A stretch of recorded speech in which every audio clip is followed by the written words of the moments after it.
I just had this article published in New Humanist magazine and I thought this would be a good time to talk about humanism. I grew up surrounded by religion. My mum was Sikh and my dad's family had at some point been converted to Christianity by missionaries in their village in India. So he gave me a Bible and told me to read it every day when I was a kid, which I did for many years, several times over. We also had this picture on the living room wall, which was the only artwork in the house, and I remember staring at it for hours, trying to work out what it meant. So I read the Bible and I prayed in temple, but I didn't really understand why we were doing it. And although at the time I knew what an atheist was, I didn't really identify with it because the way people see atheism is that it's the absence of belief. And I actually had very strong beliefs. I was involved in lots of different organisations, fighting for human rights and volunteering to help neighbours and caring for the natural world.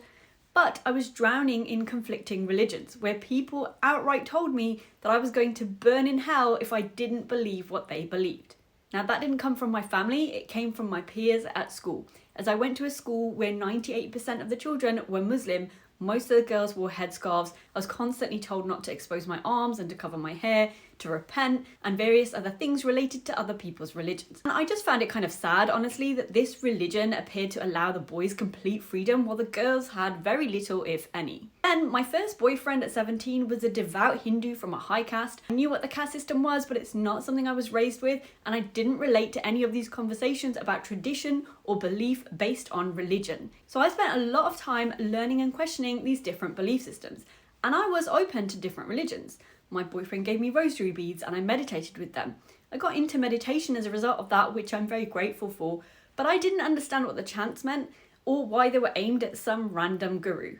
And then one day I came across humanism, which is not defined as the absence of belief. It focuses more on living well, believing in each other, and doing good, and all the things that I already believed and was doing. Not because anyone told me to, but in spite of that.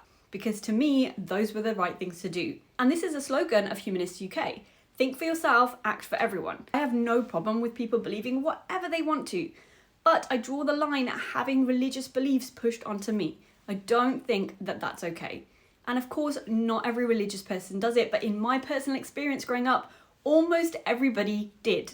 I'm just glad that I was able to think for myself and choose not to commit to any of those belief systems, which I personally feel can be very suffocating, especially for women. I don't need to be part of a religion or any group, but because labels are important to a lot of people, and I often get asked whether I'm religious, I say I'm a humanist. I personally feel that it's an immense insult to human intelligence to argue that an omnipotent being is personally offended by what you do in your bedroom or who you love, but doesn't care at all that children die of cancer and war happens. I believe we make our own meaning in life, and that in itself is a tremendous gift. I believe in looking after people and animals and the world around us because we're only here for a short time, so why not spend that time on spreading kindness and happiness while we can? And I believe in compassion, which I think right now, despite being overcome with religion, the world really, really needs more of. So that's also why I'm a patron of Humanist UK. They have meetups all over the country and they're involved in various campaigns like supporting people who've left cults and advocating for secular schools. This is my humanist pin, which shows you what their logo looks like.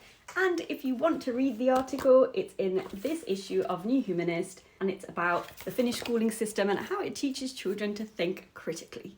Live long and prosper.